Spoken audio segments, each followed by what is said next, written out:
This is Sportscentre. Hey, I'm Roberto on the Digital Sportscentre, presented by Montana's Barbecue and Bar. And last night was a huge one in the Atlantic as the Leafs lost to Florida. And guess what, people? We got another one tonight as the Leafs are back in action against the Lightning. And after Tuesday's loss, that makes this one even bigger. Toronto's still on top of the Atlantic. Thanks to Florida's win last night, it's looking more and more likely that the winner of the Atlantic will face the Senators. So that's a matchup you'd much rather have if you're a Leafs fan. Or is it? Well, based off what they've done so far this year, it looks like you want to avoid Ottawa and Florida and try to get Tampa if you're Toronto. However, regular season Tampa and playoff Tampa are different beasts. The Lightning are a tough out for a number of reasons, but it starts with Andrei Vasilevskiy. In any other season, he'd probably win the Vezina. In his last 20 games, the former playoff MVP is 15-5, with a goals against of 1.80 and 17.5 goals saved above expected. So yeah, he is in playoff form right now. And speaking of hardware, Nikita Kucherov is quietly in the driver's seat for the Art Ross. He's been on a torrid streak with 28 points in his last 16 games. And looking at Tampa's offense over the last year as a whole, they've been pretty dominant. They have 6 20 goal scorers, 4 30 goal scorers, and 6 players with 50 points or more. So yes, they can beat you all throughout their lineup, with the division up for grabs. They're also playing some of their best hockey of the season right now. In their last 7 games, they've only lost once in regulation, and are outscoring their opponents 31-10 in those games. Reading these stats to you makes me feel a little ill inside for the Leafs. No? Like, what? Keep saying this is their year.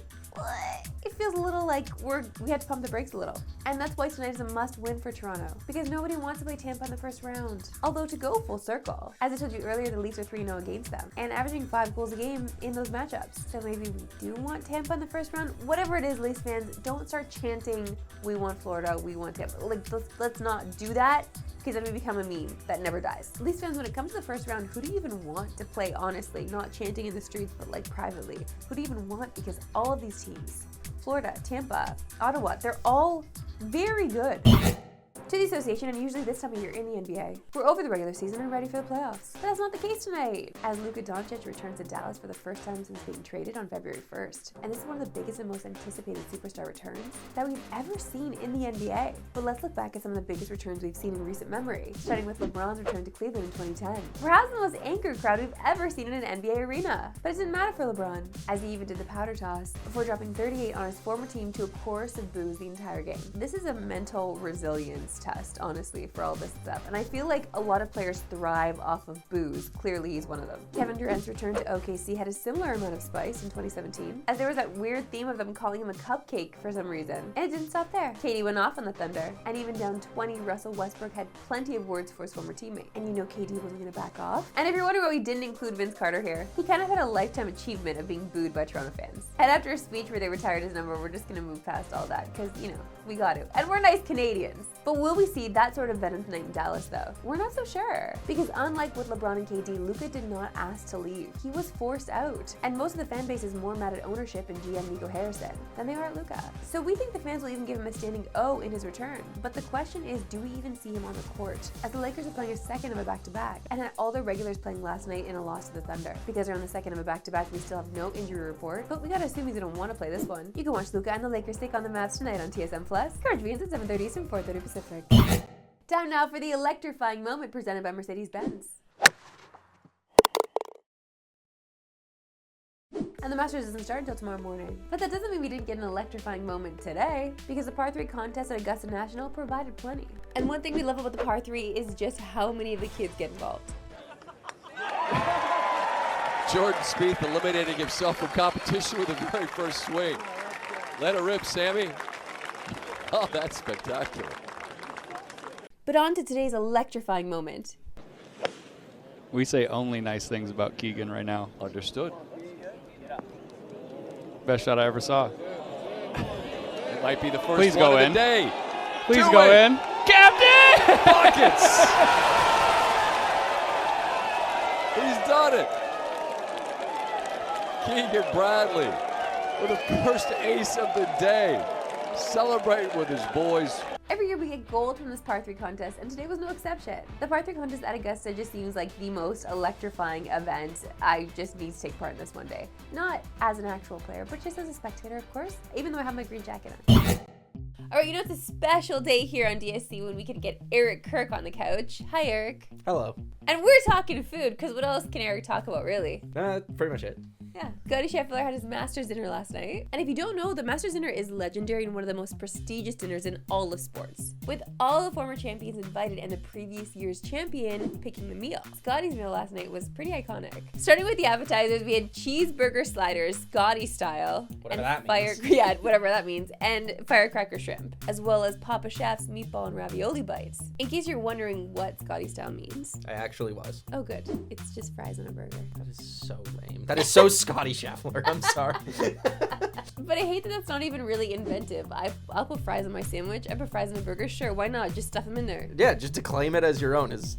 That's kind of rude. The next course, Texas-style chili. Wow, this is going to be a rough day tomorrow, folks. But let's get to the main, where there are two options: wood-fired cowboy ribeye or black and red fish. And your sides are family-style macaroni and cheese, jalapeno cream corn, which is just adding to the horrendous next day, It's going to be a tough par 3 tournament for these guys.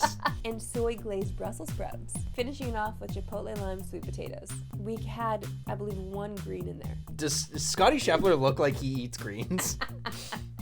I would be down for that. The glazed Brussels sprouts, delicious sounding. And then also the mac and cheese, I feel like those chefs will do it perfect. I'm actually kind of shocked that Scottie Scheffler eats Brussels sprouts as the one green that made the list. He was probably forced to pick something green because everything else on the table is gray. I don't know. They're all yucky. I guess we do Brussels sprouts.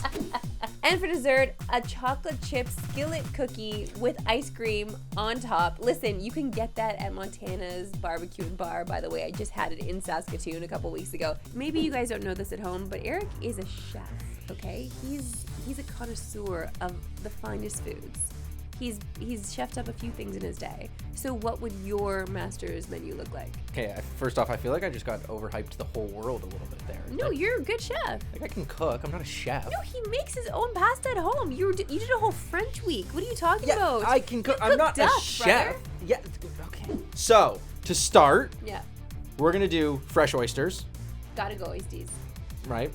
With the regular stuff. We're getting some hot sauce. We're getting a moniette. We're getting a horseradish. Accoutrement. Yeah, we're doing the goods. We're doing buffalo chicken wings. Then we move to the third app, which Yeah. is coconut shrimp with a sweet Thai I would do that. chili sauce. I would do that. Now you're going to, like, I don't know, some kind of buffet.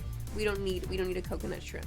This is just appetizers. Like, you need something else, because like there's gonna be a bunch of old Dude, why dudes don't you do that like are a like, I buffalo can't mozzarella? eat.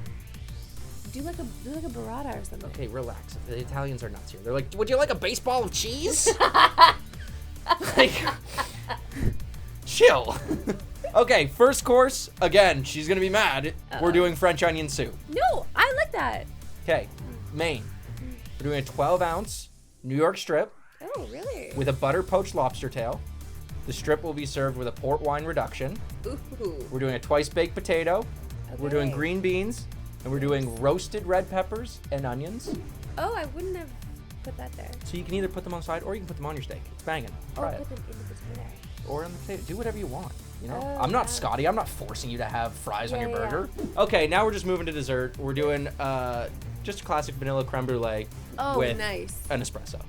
Oh, beautiful. If you want to throw a shot of Sambuca in there too, you can. But Whoa, I actually really like that. You lost me at the steak, but everything else is amazing. Oh, and the coconut shrimp I wouldn't do.